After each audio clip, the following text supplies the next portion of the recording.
NEET में जब भी री एग्जाम हुआ है पेपर हमेशा टफ ही पूछा गया है। तो रीनीट 2026 में भी ऐसा लग रहा है कि पेपर थोड़ा सा टफ आएगा।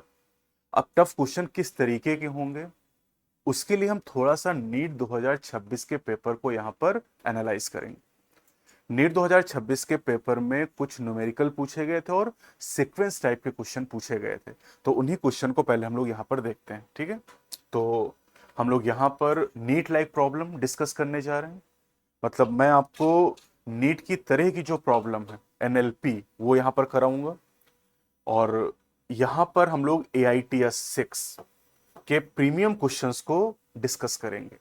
आप सभी जानते हैं कि रीनीट 2026 के लिए गंगवार इंस्टीट्यूट फ्री में ऑफलाइन और ऑनलाइन टेस्ट कंडक्ट कर रहा है। 15 टेस्ट टोटल होने हैं। टेस्ट नंबर 6 के कुछ क्वेश्चन मैं आपको यहां पर दिखाने चाह रहा हूं कि ये इस तरह के सवाल नीट में रीनीट में आने की प्रोबेबिलिटी काफी ज्यादा है। तो 26 प्रॉब्लम हम लोग आज डिस्कस करेंगे रीनीट 26 के लिए। और पहले देखिए नीट 2026 में किस तरह का सवाल पूछा गया।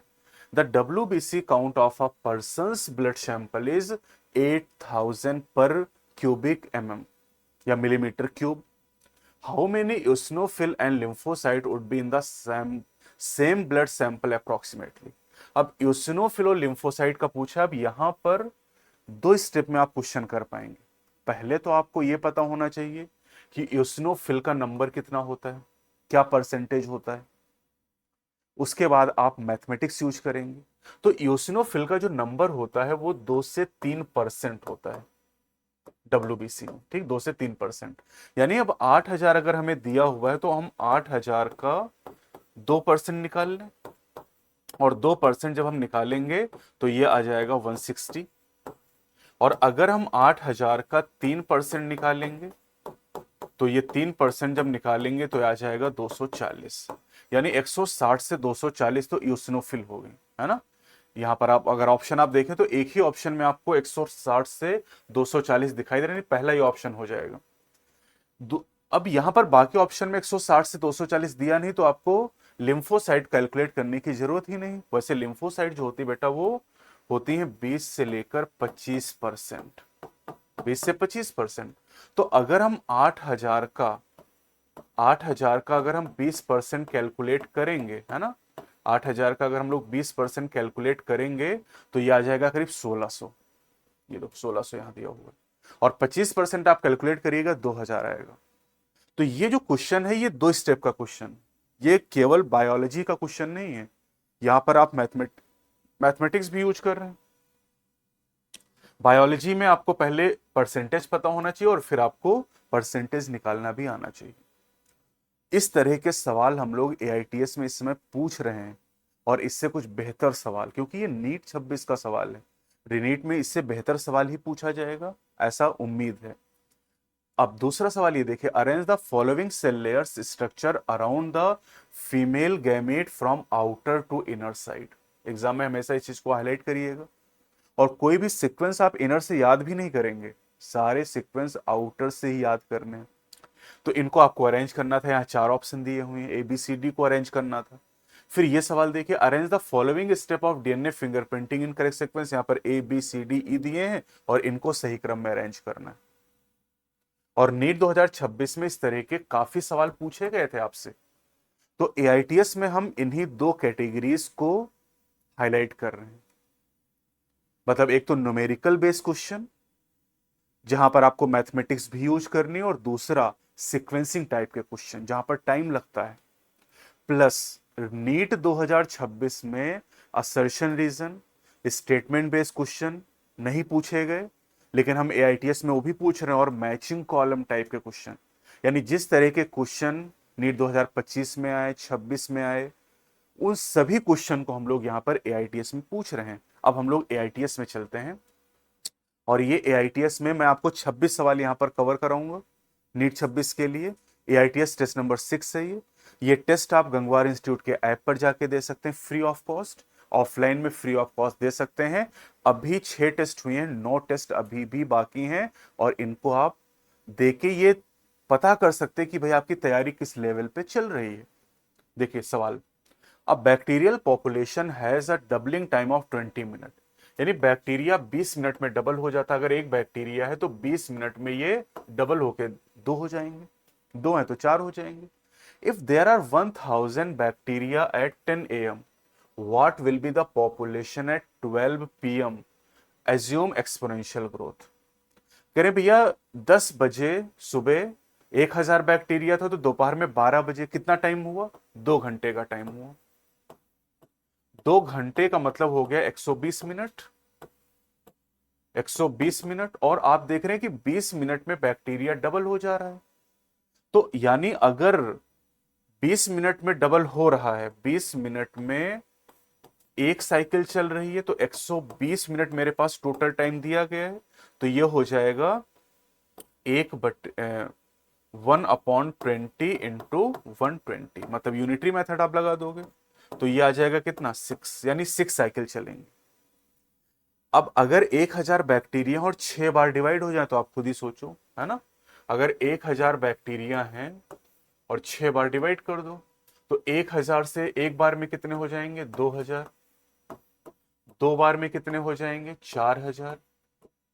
तीन बार में कितने हो जाएंगे? 8000। चौथी साइकिल के बाद हो जाएंगे 16000। पांचवी साइकिल के बाद हो जाएंगे 32000 और छठी साइकिल के बाद हो जाएंगे 64,000। सेकंड ऑप्शन हो गया। तो सिंपल मैथमेटिक्स का क्वेश्चन, वैसे यहां पर टू द पावर n भी आप लगाते हैं, n की वैल्यू आप 6 रख के और ये भी सॉल्व कर सकते हैं 100 से मल्टीप्लाई करके। लेकिन ये बहुत सीधा सा तरीका है, कोई फॉर्मूला नहीं यूज करना है, सीधे सीधे आपको जैसे कहा गया वैसे कैलकुलेट कर लेना है। हाँ, ये 10 AM और 12 PM ये थोड़ा सा हो सकता है आपको कंफ्यूज करता हो कि कितने घंटे हुए। तो दोपहर में जो 12 बजते हैं उसको हम PM बोलते हैं, रात में जब 12 बजते हैं तो उसको AM बोला जाता है। अगर ये 12 AM लिख देता तो आपको पता है कितने घंटे हो जाते? 14 घंटे हो जाते उस समय। तब 14 घंटे में आप कैलकुलेट करते, लेकिन वो बहुत कॉम्प्लिकेटेड हो जाता है ना, कि 14 घंटे फिर उसको मिनट में बदलते आप, और उसके बाद साइकिल बहुत ज्यादा निकलती वहां पर, और उतनी ज्यादा स्टेप आप कैलकुलेट ना कर पाते, इसलिए सिंपल सा सवाल दिया गया। दूसरा सवाल देखिए। A person has a stroke volume of 70 ml। Stroke volume को बीट वॉल्यूम भी कहा जाता है, this is also called beat volume, and the heart rate of 72 beat per minute, bpm, beat per minute at rest. During exercise stroke volume become 100 ml and heart rate become 150 beat per minute. By what percentage did cardiac output increase? तो हम लोग जानते हैं कि जो cardiac output होता है, cardiac output is equal two stroke volume multiplied with heart rate. और पहले हमारा जो स्ट्रोक वॉल्यूम दिया हो 70 दिया हुआ है और हार्ट रेट 72 दिया हुआ है, तो इसको आप जब कैलकुलेट करेंगे, जीरो बाद में हम लोग लगा लेंगे, ये है ना, तो 7 2 14, 7 7 49 और एक 50 और एक जीरो लगा लीजिए, ये आ गया 5040 ml आ गया। अब एक्सरसाइज के समय जब कार्डियक आउटपुट निकालेंगे तो रेस्ट वाला हो गया। एक्सरसाइज वाला जब आप निकालेंगे तो स्ट्रोक वॉल्यूम कितना दिया है? स्ट्रोक वॉल्यूम अब की बार 100 दिया हुआ है और हार्ट रेट 150 दिया हुआ है, यानी ये सीधा सीधा 15,000 ml हो जाएगा, 15,000 ml। तो पहले 5,040 ml था, अब 15,000 ml हो गए। तो कह रहे कि कितना परसेंटेज कार्डियक आउटपुट बढ़ गया, कितना परसेंटेज बढ़ा है। तो परसेंटेज चेंज जो हम निकालते हैं, परसेंटेज कितना बढ़ा है कितना घटा, अगर ये निकालना है तो हम निकालते हैं चेंज डिवाइडेड बाय ओरिजिनल।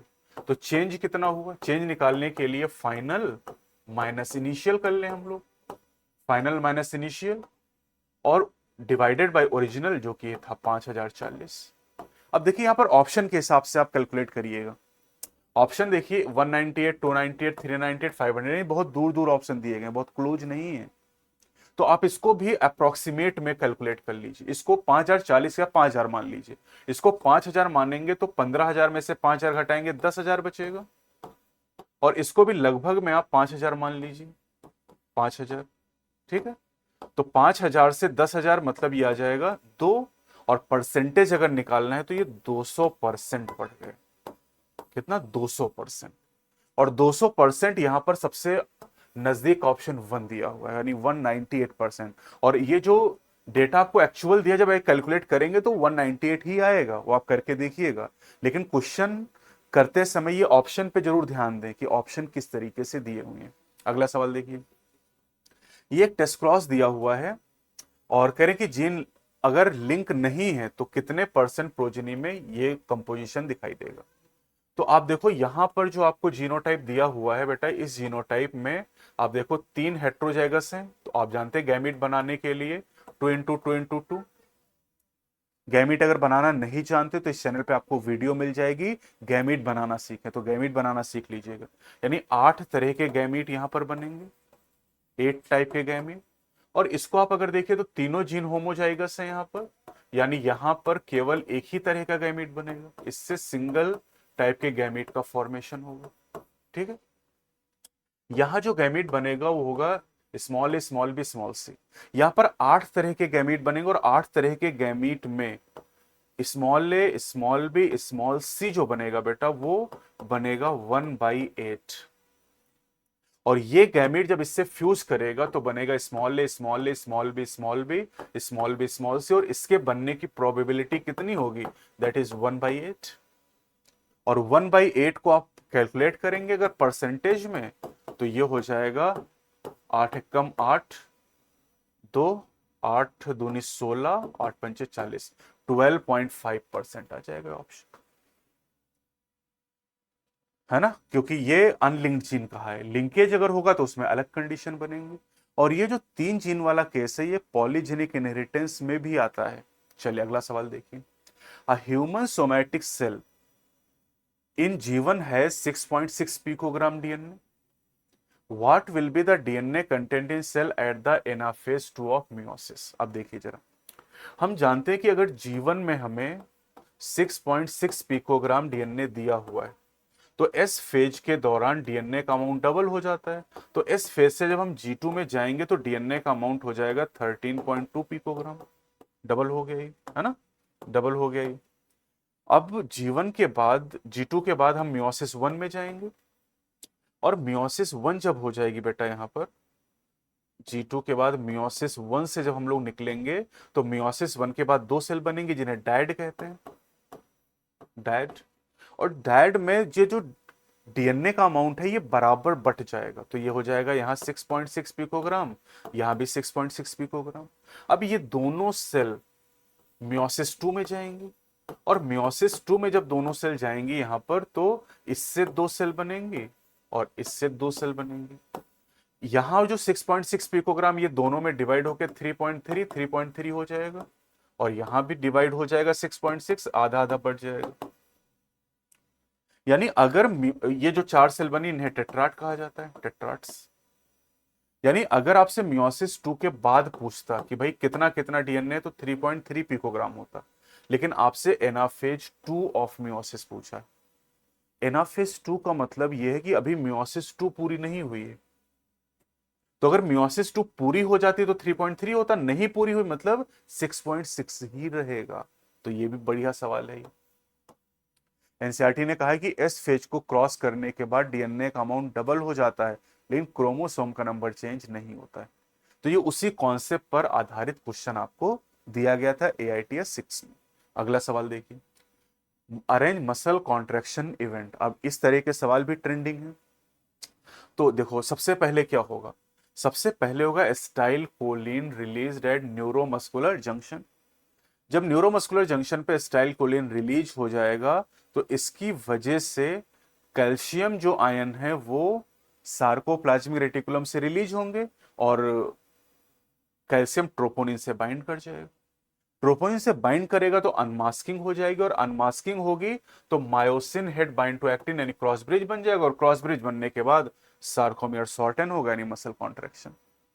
अब आप देख लीजिए यहां पर B D C BDCAE यानी थर्ड ऑप्शन हो गया। तरीके से आप करेंगे इसको तो बहुत आसान, अगर आप देख के घबराएंगे तो फिर ये बहुत कठिन सवाल हो जाएंगे। और नीट 2026 का पेपर आसान था लेकिन लेंथी था, क्योंकि उसमें आपको इस तरह के सवाल दिए गए थे। अरेंज कार्डियक साइकिल इवेंट, तो कार्डियक साइकिल की शुरुआत कहां से मानी जाती है? जब चारों चैम्बर रिलैक्स्ड होते हैं, मतलब ज्वाइंट डायस्टोल। तो आप ज्वाइंट डायस्टोल से स्टार्ट करोगे, बी। ज्वाइंट डायस्टोल के बाद क्या आ जाएगा? Atrial systole. एट्रियल सिस्टोल के बाद क्या आ जाएगा? Ventricular systole. और वेंट्रिकुलर सिस्टोल के बाद वेंट्रिकुलर डायस्टोल, और फिर सेमिलुनर क्लोज हो जाएगी। तो इसका मतलब बी से शुरू करेंगे, B C A, B C ए, है ना, बी सी ए और फिर E D, B C A E D, ये ऑप्शन आ गया third. To evolve one mole of oxygen how many molecule of water are split? ये वाटर स्प्लिटिंग का सवाल है जो कि PS2 से रिलेटेड होता है।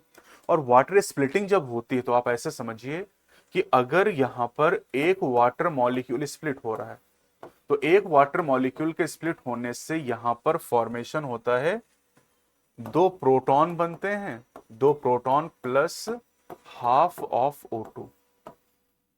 लेकिन आप, ये तो आधा मोल बना, आपसे कहा है 1 मोल ऑफ O2, तो अगर 1 मोल हमें इवॉल्व करना है तो इसका मतलब मुझे दो वाटर मॉलिक्यूल चाहिए, दो वाटर मॉलिक्यूल, चार प्रोटॉन और प्लस यहां पर ऑक्सीजन का 1 मोल बन जाएगा। तो ऑक्सीजन के 1 मोल के लिए वाटर के 2 मॉलिक्यूल चाहिए, यानी ऑप्शन हो जाएगा पहला। अब ये नहीं कि दो देखा और दो देख के दो ऑप्शन कर दिया आपने, ये भी गलतियां होती हैं। दो देखिए कि 1 पे दिया हुआ है, तो ऐसे सिली मिस्टेक आपसे बबल फिल करते समय होते हैं। In a population of 1000, 360 birth and 160 death occur in 1 year, what is the net growth rate R? तो अगर आपको ग्रोथ रेट निकालना है आर, ठीक है, तो ये हो जाएगा birth minus death, birth minus death divided by original, ठीक है। और अगर परसेंटेज में लाना है तो फिर 100 से मल्टीप्लाई कर लीजिए, है ना। तो यहां पर बर्थ आपको दिया 360, डेथ आपको दिया है 160 डिवाइडेड बाय 1000, है ना। परसेंटेज में अगर लाना तब 100 से मल्टीप्लाई करेंगे, वरना ऐसे रखे रहने दीजिए। तो 360 बाई 160 माइनस 160 200 डिवाइडेड बाई 1000, और ये दो जीरो यहां से कैंसिल कर लीजिए, पॉइंट, ये आ जाएगा कितना, 0.2 आ जाएगा, 0.2। परसेंटेज में अगर लाएंगे तो 20% हो जाएगा। देखो ऑप्शन कैसे दिए हैं, परसेंटेज में नहीं दिया है तो 0.2 आप सीधे कर लीजिए। अगला जो सवाल आपको दिया गया वो है हार्डी बीनबर्ग प्रिंसिपल का। इन अ पॉपुलेशन 9% इंडिविजुअल्स हो autosomal recessive trait, what percentage of population is heterozygous carrier? बढ़िया सवाल है ये।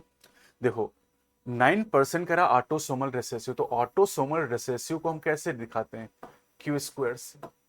हमसे पूछा हेटेरोजाइगस, यानी हमें 2PQ निकालना है, और 2PQ निकालने के लिए हमें P की वैल्यू पता होनी चाहिए। क्यू स्क्वायर हमें दिया 9%, क्यू स्क्वायर हमें दिया है 9%, तो इसका मतलब क्यू की वैल्यू कितनी हो जाएगी, 3%। क्यू की वैल्यू हो जाएगी 3%। नहीं नहीं, क्यू ऐसे नहीं, Q Q square is equal to 9% दिया है, तो यहां से हम निकाल लेते हैं Q square is equal to 9 divided by 100, यानी क्यू स्क्वायर की वैल्यू हो जाएगी 0.09। तो यानी यहां से क्यू अगर हम लोग निकालेंगे तो ये आ जाएगा, रूट लगाएंगे यानी 0.3 आ जाएगा। और हम जानते हैं कि हार्डी बीनबर्ग प्रिंसिपल में P प्लस क्यू की वैल्यू, P प्लस क्यू की वैल्यू 1 आती है। और अगर हमें P की वैल्यू, Q की वैल्यू पता चल गई 0.3, तो हम P की वैल्यू निकाल सकते हैं 1 माइनस क्यू, यानी 1 माइनस 0.3 इज इक्वल टू आ जाएगा 0.7। और 2PQ हमें निकालना है, तो 2PQ यानी 2 इंटू हेटेरोजाइगस 2PQ होता है। P की वैल्यू पता चल गई 0.7 और Q की वैल्यू हमने निकाल ली 0.3, यह आ जाएगा 7 3 21 दूनी 42, 0.42। 0.42 परसेंटेज में निकालना है तो 100 से मल्टीप्लाई कर देंगे, यानी 42% आ जाएगा। अब इस तरह के सवाल नीट में पूछे जा चुके हार्डी बीनबर्ग प्रिंसिपल पे, तो बढ़िया सवाल ये भी है। अगला सवाल देखिए, if a bacterial cell has a plasmid with copy number 50, बहुत बढ़िया सवाल है, ये बायोटेक का सवाल है। After 3 division how many plasmid copies in each cell? तो अगर करें, एक बैक्टीरिया है उसके पास 50 प्लाज्मिड हैं, तो कह रहे 3 डिवीजन के बाद बताओ। तो 3 डिवीजन का मतलब एक डिवीजन के बाद 2 बैक्टीरिया बन जाएंगे और प्लाज्मिड भी रेप्लिकेट करेगा। तो प्लाज्मिड जब रेप्लिकेट करेगा तो डबल होगा और दोनों में 50-50 चले जाएंगे। फिर दूसरी बार होगा तो यहां 4 बनेंगे, चारों में 50-50 जाएंगे। अब बच्चे क्या करते हैं इस सवाल में, 3 डिवीजन वो देखते हैं कि 3 डिवीजन 50 दिया गया है, तो एक डिवीजन के बाद 100, 2 डिवीजन के बाद 200, 3 डिवीजन के बाद 400 हो जाएगा और 400 यहां पर पहला ऑप्शन दिया गया, ये टिक कर देते हैं। लेकिन यहां पर ध्यान ये देना कि how many plasmid copies in each cell, हर सेल की बात कर रहा है। तो वैसे तो टोटल प्लाज्मिड 800 होंगे क्योंकि 8 बैक्टीरिया होंगे यहां पर, लेकिन हर बैक्टीरिया में पूछा गया ईच बैक्टीरिया, तो ईच में 50 ही रहेगा, यानी थर्ड ऑप्शन होगा। बहुत बढ़िया सवाल है, बायोटिक के कॉन्सेप्ट से रिलेटेड।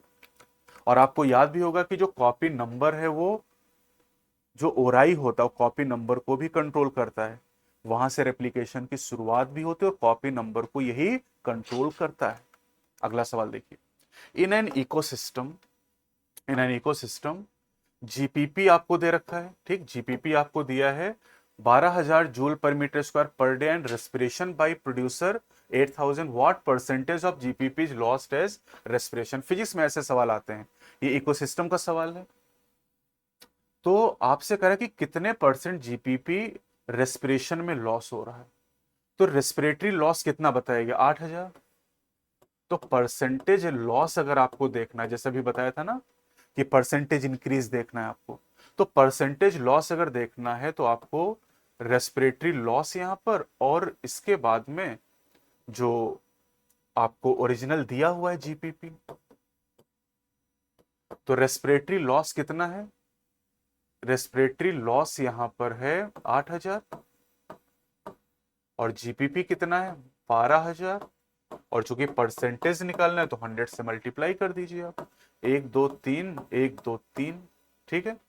तो ये आ जाएगा 4 दूनी 8, 4 3 12, यानी आ जाएगा 200/3, 200/3 यानी 3 छाक 18, 3 छाक 18, 66.6% आ जाएगा, 66.6%। ये आपको ऑप्शन सेकंड दे रखा है।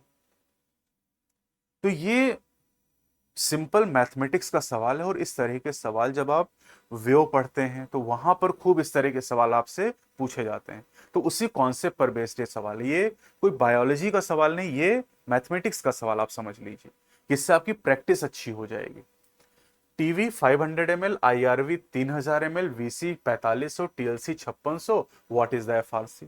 अब ऐसे सवाल जो नीट में अभी तक आए वो सिंपल से पूछे जाते थे, सारी वैल्यू दे देते थे और वो पूछ लेते थे। अब FRC हमें निकालना है, FRC होता है ERV प्लस RV, और इस सवाल में जितना भी डेटा दिया गया उसमें ना ERV दिखाई दे रहा है ना ही RV दिखाई दे रहा है, मतलब इन दोनों को आपको निकालना पड़ेगा। कैसे निकालोगे, VC दिया है तो VC हम लोग जानते हैं क्या होता है, VC is equal to TV plus IRV plus ERV, और मुझे VC पता है 4500, मुझे टीवी पता है 500, मुझे IRV पता है 3000 और मुझे ERV निकालना है, तो यहां से ERV निकाल लेंगे हम लोग। तो ERV निकालना है तो इनको उधर भेज देंगे, ये हो गया 3500 और इधर 4500, यानी ये आ जाएगा कितना माइनस होके 1000, ये ERV निकल आया। अब RV निकालना है हमें, तो हम जानते हैं कि TLC जो होता है वो VC प्लस RV होता है, और TLC हमें 5600 दे रखा है, VC हमें 4500 दे रखा है, तो अब RV यहां से निकल आएगा। RV कितना हो जाएगा, RV हमारे पास हो जाएगा 1100 ml। तो ERV और RV पता चल गए, अब हमें FRC निकालना है, तो FRC is equal to ERV plus RV।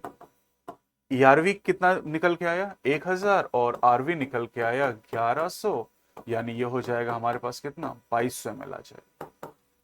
ये ऑप्शन दिया होगा, सिंपल सा क्वेश्चन है। बस आपको ये जो पल्मोनरी वॉल्यूम और कैपेसिटीज दी हुई है ना, इनकी वैल्यूज ना भी पता हो तो आपको कम से कम ये सब पता हो, फॉर्मूला पता होना चाहिए, और ये सब एनसीईआरटी में दिया है। कि आपने देखा कोई भी सवाल मैंने यहाँ पर आउट ऑफ एनसीईआरटी आपको नहीं बताया, सब एनसीईआरटी की लिमिट के अंदर ही बढ़िया सवाल बना के दिए जा रहे हैं। और एआईटीएस में लगातार आपको हर टेस्ट में मिल रहे हैं इस तरह के सवाल। अभी तो मैं AITS 6 करा रहा हूं, बाकी जितने भी सवाल पहले मैंने दिए वो भी सब मैं आपको यहां पर सॉल्व कराऊंगा। 26 सवाल में से 13वें सवाल पे हम पहुंच चुके हैं। Colour blind man marries a woman with normal vision whose father was color blind, what percentage of their sons will be color blind? तो कलर ब्लाइंड मैन कह रहा है, कलर ब्लाइंड मैन को हम ऐसे लिखेंगे, इसकी मैरिज हुई एक वुमेन से XX, विद नॉर्मल विजन है इसका, whose father was colour blind. कह रहे इसके जो पापा थे वो कलर ब्लाइंड थे। पापा कलर ब्लाइंड मतलब ऐसे रहे होंगे, और पापा से लड़कियों में एक्स क्रोमोसोम जाता, मतलब ये हो गई कैरियर। अब एक नियम होता है कि अगर माँ कैरियर है तो 50% लड़कों में बीमारी जाएगी। तो चाहे तो आप उस चीज से कर लो 50%, या सॉल्व कर लेते हैं। यहां से दो तरह गैमीट बनाएंगे XC एंड Y, यहां से दो तरह गैमीट बनाएंगे XCX, पनेट स्क्वायर बनाते हैं और पनेट स्क्वायर बना के सॉल्व कर लेते हैं। यह आ जाएगा XCXC, यह आ जाएगा XCX, यह आ जाएगा XCY, और यह आ जाएगा XY। सन पूछा है, दो तरह के सन है, ये अफेक्टेड है और ये नॉर्मल है। तो दो लड़कों में से 50% अफेक्टेड होने की संभावना है, 50% नॉर्मल। हो गया सवाल। 14, if 180 liter of glomerular filtrate is formed per day and 178.5 liter is reabsorbed, what percentage of filtrate excreted as urine? फिर वही बात कि कितना परसेंट फिल्ट्रेट यूरिन के फॉर्म में एक्सक्रीट हुआ, तो परसेंटेज एक्सक्रीट आपको निकालना है, और इसके लिए वही तरीका हम यूज करते हैं, चेंज अपॉन ओरिजिनल। चेंज कितना हो रहा है 180 minus 178.5 and divided by original, तो ये आ जाएगा कितना 1.5 अपॉन 180। परसेंटेज निकालना है तो भैया ये 100 से गुणा कर लोगे हम, है ना। तो अब यहां पर ये 0 0 हटा दोगे तो ये यहां पर आ जाएगा 10 से मल्टीप्लाई कर लेंगे तो आ जाएगा 15/18। 15/18 सॉल्व कर लेते हैं, तो 15/18 को सिंप्लीफाई करेंगे, 3 से डिवाइड कर लीजिए तो 5 एंड 6, 5/6 आ गया। पॉइंट लगाएंगे, जीरो बढ़ जाएगा, 6 छाक 36, 6 48, 2 6 3 18, 0.83 आ जाएगा। ये दिया हुआ है 0.83। अब ये आपका जो ग्लोमेरुलर फिल्ट्रेशन का सवाल है उससे यहां पर थोड़ा सा मैथमेटिक्स आपने यूज किया और आपको पता चल गया, और एनसीईआरटी ने लिख के दिया है कि लगभग 1% ग्लोमेरुलर फिल्ट्रेट यूरिन के फॉर्म में लॉस होता है। लगभग 1%, यहाँ 1% का ऑप्शन दिया भी गया है, लेकिन ये एग्जैक्टली एक नहीं, 0.83 है। हाँ 0.83 ना दिया जाता, आपको वहां 2% लिख दिया था, 8%, तब वो एक आप 1% लगा सकते थे, लेकिन यहाँ एक्चुअल डेटा दिया हुआ है तो आप कैलकुलेट करके इसको लगाएंगे। अगले सवाल पे चलते हैं। What is the RQ when palmitic acid is completely oxidise? क्या गलती सवाल में हो सकती है? सवाल में गलती ये हो सकती है कि पोमिटिक एसिड एक फैटी एसिड, और फैटी एसिड की वैल्यू हमें याद है कि 0.7 होती, तो हम यहां पे जा सकते हैं। और नीट 2026 में ही सवाल आया था ट्राइपोमिटिन का, यहां मैंने पोमिटिक एसिड पूछा है। तो अब इसको हम लोग निकालेंगे, हमें यहाँ पर O2 और CO2 दोनों वैल्यू दी हुई हैं, और RQ हम जानते हैं volume of CO2 evolve divided by volume of oxygen consume. तो यहां पर ये हो जाएगा 16/23, 16/23, ये हमें सॉल्व करना है। तो 16/23 पॉइंट लगाएंगे तो 0, यानी पॉइंट आएगा यहां पर, यानी 3 ऑप्शन में पॉसिबिलिटी है। अब ये कितने टाइम्स जाएगा यहां पर, 7 टाइम्स नहीं जाएगा, 6 टाइम जाएगा। 6 3 18, 6 दूनी 12 और 1 13, 2 और 5 2 22, 7 टाइम्स नहीं जा रहा है, देखो 6 टाइम जा रहा है। पॉइंट लगा, 0 बढ़ा सकते हैं हम लोग यहाँ पर, है ना। अब ये डिवाइड हो जाएगा 9 टाइम्स, सेकंड करेक्ट ऑप्शन होगा। कोई भी सवाल अभी तक जो मैंने करा है एनसीईआरटी के बाहर का नहीं, सब एनसीईआरटी की लिमिट के अंदर बेहतरीन सवाल आपको दिखाई दे रहे हैं। सम इंपॉर्टेंट इवेंट, ये सब AITS 6 के क्वेश्चन हैं, सोचिए दिमाग लगाना पड़ेगा आपको, ये नहीं कि सीधा सीधा पेपर मिला और सीधा सीधा आप कर लोगे। Some important event in the human female reproductive cycle are given below, arrange the event in the proper sequence. चलिए देखते हैं। तो फीमेल में आप यहां कहां शुरू करेंगे, सिक्रीशन ऑफ FSH, यहां शुरू करते हैं। एफएसएस सिक्रीट होगा, फॉलिकल स्टिमुलेटिंग हार्मोन है, तो इससे ग्रोथ होगी फॉलिकल की एंड oogenesis। इसके बाद 14th डे पर sudden increase in the level of LS, LS surge, LS surge से क्या होगा, ओवुलेशन और कॉर्पस ल्यूटियम का फॉर्मेशन हो जाएगा। यानी ए से शुरू करेंगे, ए सी ई, ए सी ई डी, बी ऑप्शन निकल है। नीट 2026 में जो ऐसे बहुत सवाल पूछे गए, तो इसलिए हम लोग टेस्ट सीरीज में भी इन तरह के क्वेश्चन को इंक्लूड कर रहे हैं। अरेंज डिकम्पोजिशन स्टेप, तो डिकम्पोजिशन कहां शुरू करते हैं, फ्रेगमेंटेशन, उसके बाद लीचिंग, उसके बाद कैटाबोलिज्म, उसके बाद मिनरलाइजेशन और लास्ट में ह्यूमिफिकेशन। नहीं नहीं, कैटाबोलिज्म के बाद आ जाएगा ह्यूमिफिकेशन और लास्ट में मिनरलाइजेशन आ जाएगा। यानी यहां पर सी से आप शुरू करोगे, बी से, बी के बाद सी, बी सी, बी सी के बाद ए, बी सी ए और फिर डी ई, ये ऑप्शन हो जाएगा। एग्जाम में दो तीन स्टेप तक आप चले जाएंगे तो आगे का सवाल तो अपने आप ही सॉल्व हो जाएगा। अगला सवाल देखिए, अरेंज्ड मेंस्ट्रुअल साइकिल इवेंट। तो मेंस्ट्रुअल साइकिल में इवेंट कैसे शुरू करेंगे, सबसे पहले मेंस्ट्रुएशन, ब्लीडिंग से स्टार्ट करेंगे। ब्लीडिंग को मेंस्ट्रुअल साइकिल का पहला दिन काउंट किया जाता है। तो ब्लीडिंग होगी, उसके बाद एफएसएस सिक्रीशन और फॉलिकल ग्रोथ होगी। फॉलिकल ग्रोथ के बाद एलएस सर्ज होगा, जिसके बाद ओवुलेशन होगा और ओवुलेशन के बाद कॉर्पस ल्यूटियम बनेगा जो प्रोस्टोन को सिक्रेट करेगा। तो ई के बाद बी आ जाएगा। देखो एग्जाम में ई के बाद बी आया और इतने से ई केवल आपने कर लिया और आपका आंसर निकल आएगा। तो एग्जाम में ऐसा नहीं कि सारा कुछ करना, लेकिन जब टेस्ट दीजिए आप तो उसमें सारा कुछ आप देखिए। एग्जाम में आप कर लीजिएगा टाइम बचाने के लिए। अरेंज यूरिन फॉर्मेशन स्टेप, तो यूरिन फॉर्मेशन में पहला स्टेप क्या होता है, ग्लोमेरुलर फिल्ट्रेशन। उसके बाद पीसीटी में रीअब्जॉर्प्शन होता है 100% ग्लूकोज का, 70 से 80% इलेक्ट्रोलाइट और वाटर का। देखो बी के बाद सी आ गया, तो बी सी अभी देखिए दो चीजें मैच कर रही हैं, ये दो ऑप्शन खत्म हो गए है ना।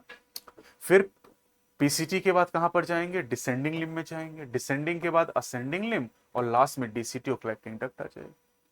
तो यानी B C A D, B C A D, ये ऑप्शन निकला है पहला। What does the globular head of HMM, which is an active site of ATPase enzyme has? तो जो ग्लोबुलर हेड होता है, अगर आपने ध्यान दिया होगा, इस तरीके से बना होता है।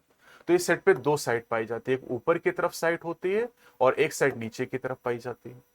जो ऊपर की तरफ होती है ये होती है actin binding site, actin binding site. और जो नीचे की तरफ होती है उसे कहते हैं ATP binding site, ATP binding site. तो एटीपी बाइंडिंग साइट और एक्टिन बाइंडिंग साइट, यानी ए और बी हो जाएगा यहां पर। ये option in option type question है और ये भी नीट में खूब पूछे जा रहे हैं आपसे। अगला देखिए, arrange lac operon when lactose present. Lactose present है, इसका मतलब जो लैक ओपेरॉन है वो स्विच ऑन है। तो अगर लैक्टोज प्रेजेंट है तो देखिए क्या होगा, लैक्टोज अगर प्रेजेंट है तो lactose act as inducer molecule and inducer bind to repressor. यहां शुरू करेंगे तो रिप्रेशर इनएक्टिवेट हो जाएगा, तो ऑपरेटर फ्री हो जाएगा ट्रांसक्रिप्शन के लिए, आरएनए पॉलीमरेज ऑपरेटर्स प्रोमोटर से ऐड करेगा और अब इसके बाद ट्रांसक्रिप्शन हो जाएगा और ट्रांसक्रिप्शन के बाद ट्रांसलेशन हो जाएगा। यानी शुरुआत आप करेंगे C D A E, C D A E B, यानी ऑप्शन सेकंड आ जाएगा। Arrange recombinant DNA technology step, ये नीट में भी सवाल इस तरह का पूछा गया था, डीएनए फिंगरप्रिंटिंग वाला।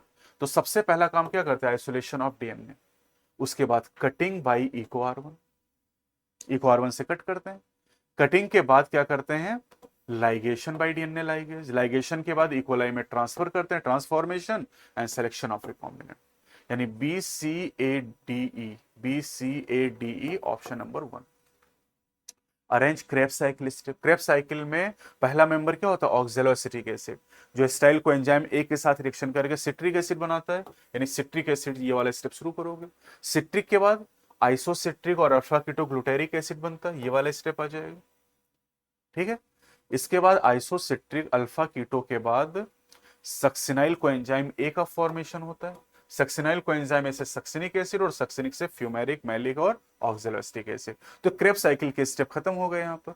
बी से शुरू करेंगे, B D C A, B D C A ई पहला ऑप्शन हो जाएगा। अरेंज ग्लाइकोलिसिस स्टेप, ग्लाइकोलिसिस में कहां शुरू करते हैं, ग्लूकोज से ग्लूकोज 6 फॉस्फेट, सी से स्टार्ट करेंगे। ग्लूकोज 6 फॉस्फेट से फिर बनता है फ्रक्टोज 6 फॉस्फेट, फ्रक्टोज 6 फॉस्फेट से फ्रक्टोज 1,6 बिस फॉस्फेट, और फिर इसके बाद फ्रक्टोज 1,6 बिस फॉस्फेट से अगला स्टेप ये दिया हुआ है डीएचएपी, और डीएचएपी के बाद ये वाला स्टेप आ जाएगा बिसफॉस्फोग्लिसरिक एसिड, लास्ट में पेप्सिपायरुविक एसिड, यानी C D A E, C D A E B, arrange parturition event. तो पार्टुरेशन में कहां शुरू करेंगे, माइल्ड यूट्राइन कॉन्ट्रैक्शन जिससे हम लोग फीटल इजेक्शन रिफ्लेक्स कहते हैं, और इसके बाद ऑक्सीटोसिन पोस्टीरियर पिट्यूटरी से निकलेगा जिससे यूट्राइन कॉन्ट्रैक्शन बढ़ेंगे और फिर प्लेसेंटा और बेबी का एक्सपेल्शन हो जाएगा। यानी यहां पर हो जाएगा आपका option B C A, B C A D E. Light reaction Z scheme में अरेंजमेंट आपको दिखाना है, तो जेड स्कीम कहां शुरू करते हैं, PS2 से, ये देखो दिया PS2 से। PS2 के बाद हम लोग चलेंगे plastoquinone, cytochrome B6F and plastocyanin, इसे कहते हैं ETS, और ETS के द्वारा PS2 PS1 से जाके जुड़ जाएगा PS1, और PS1 में फेरिडॉक्सिन NADP रिडक्टेज एंजाइम और NADPase बन जाएगा, और लास्ट में प्रोटॉन ग्रेडियंट, यानी B के बाद आ जाएगा E के बाद आ जाएगा D, BEDAC।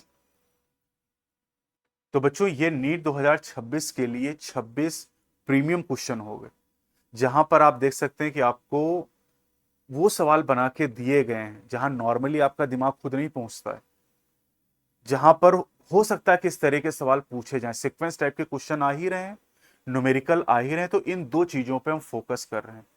ये जो AITS 6 हुआ था उसके 90 सवालों में से 26 सवाल मैंने आपको दिखाए जो बहुत बेहतरीन सवाल हैं, जो नए पैटर्न पे पूछे गए। तो आप मुझे कमेंट करके बताइएगा कैसी लगी ये सीरीज आपको, और अगर आपको अच्छी लगी तो इसको हम कंटिन्यू करेंगे, और बाकी जो पेपर होने वाले और जो हो चुके हैं उनके क्वेश्चंस को भी हम यहां पर डिस्कस करेंगे, जो इस तरह के सवाल आपके नीट में पूछे जा सकते हैं। तो अगले वीडियो में हम फिर से मिलते हैं। जय हिंद।